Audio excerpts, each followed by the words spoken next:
Olá, mundo! Voltei! Hoje eu vou contar pra você a história do serial killer Pedrinho Matador. Mas antes, não esqueça de deixar o seu like e já se inscrever no canal.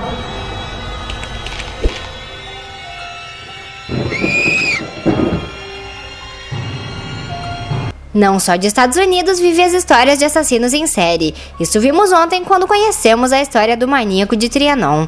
E nem só de psicopatia vive um serial killer. Observe. Pedro Rodrigues Filho nasceu em Santa Rita do Sapucaí em 1954 com o crânio ferido.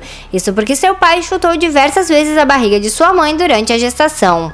Ele conta que seu primeiro desejo por sangue ocorreu aos 13 anos quando brigou com seu primo mais velho. Ele empurrou o jovem contra uma prensa de moer cana e por pouco não o assassinou.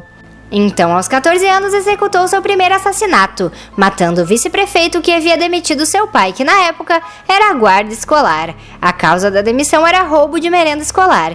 Porém, Pedro acreditava que quem havia praticado os roubos era o vigia do local e decidiu fazer justiça com as próprias mãos, matando-o também. Após cometer estes crimes, o jovem fugiu para Mogi das Cruzes, onde começou a furtar em bocas de fumo e matar traficantes.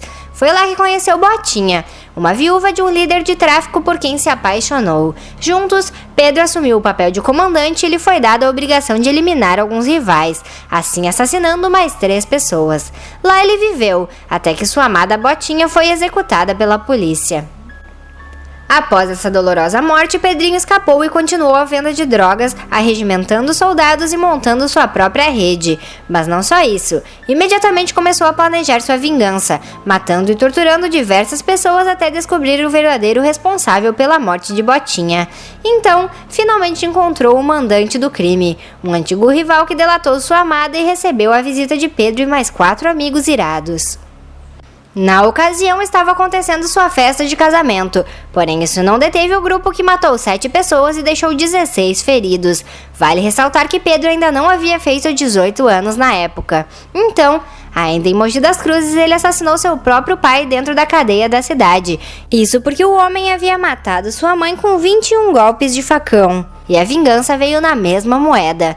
Pedro golpeou seu pai com 22 facadas, arrancou-lhe o coração e ainda mastigou uma parte, segundo seu próprio relato. Pedro foi preso pela primeira vez em 24 de maio de 1973, onde passou a maior parte de sua vida. Porém, sua sede por sangue e justiça não terminou. Policiais contam que certa vez Pedro e outro preso estavam sendo levados em um camburão para outra cadeia. Ambos estavam algemados. Quando os PMs abriram as portas do carro, foram surpreendidos pelo corpo deste segundo detento. Pedro imediatamente assumiu a autoria do crime e disse tê-lo feito porque o homem era um estuprador. Em 2003, Pedro deveria ter sido solto, mesmo tendo sido condenado a 126 anos de prisão. Isso aconteceria porque não existe prisão perpétua no Brasil. Um homem não pode ficar mais do que 30 anos atrás das grades, a não ser que esteja internado para tratamento psiquiátrico. Porém, como Pedro havia cometido mais crimes neste período, sua pena aumentou para 400 anos de prisão e sua permanência por lá foi prorrogada até este ano, 2017. Jurado de morte dezenas de vezes por seus colegas presidiários, Pedro conseguiu o recorde de sobrevivência no regime carcerário, onde muitos duram poucos anos. Ele matou e feriu muitos para que pudesse sobreviver, tendo inclusive sido atacado por 5 presidiários de uma vez só. Ele assassinou 3 deles e afugentou os outros 2. Dentre seus crimes também estão o assassinato de seu colega de cela que roncava demais e outro que não ia com sua cara. Certa vez, Pedrinho tatuou em seu braço "Mato por prazer", porém hoje essa inscrição foi coberta por outra tatuagem. Alguns especialistas dizem que Pedro é um psicopata, porém psicopatas não possuem remorso, compaixão e empatia, sendo incapazes de amar. Aqui está uma contradição, porque Pedro amou demais sua mãe e também Botinha, sua falecida namorada. Então alguns o chamam de sociopata, enquanto outros dizem que ele possui a necessidade de afirmar seu eu violento, assim o diagnosticando com caráter paranoide e antissocial.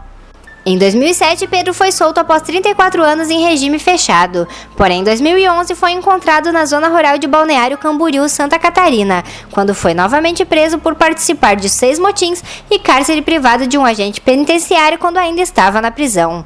Pedrinho Matador possui centenas de fãs que acreditam que ele seja um verdadeiro justiceiro. Isso porque, além de assassinar verdadeiros criminosos e agir por vingança, o serial killer prometeu acabar com a vida do terrível maníaco do parque. Pedro possui 71 crimes confirmados, porém diz já ter matado mais de 100 homens. E o vídeo de hoje fica por aqui. Gostou de conhecer a história deste serial killer brasileiro movido por justiça? Não esqueça de deixar o seu like, comentário, se inscrever no canal e deixar sugestões de vídeos para gravarmos. Até a próxima. Fui! E vá dormir!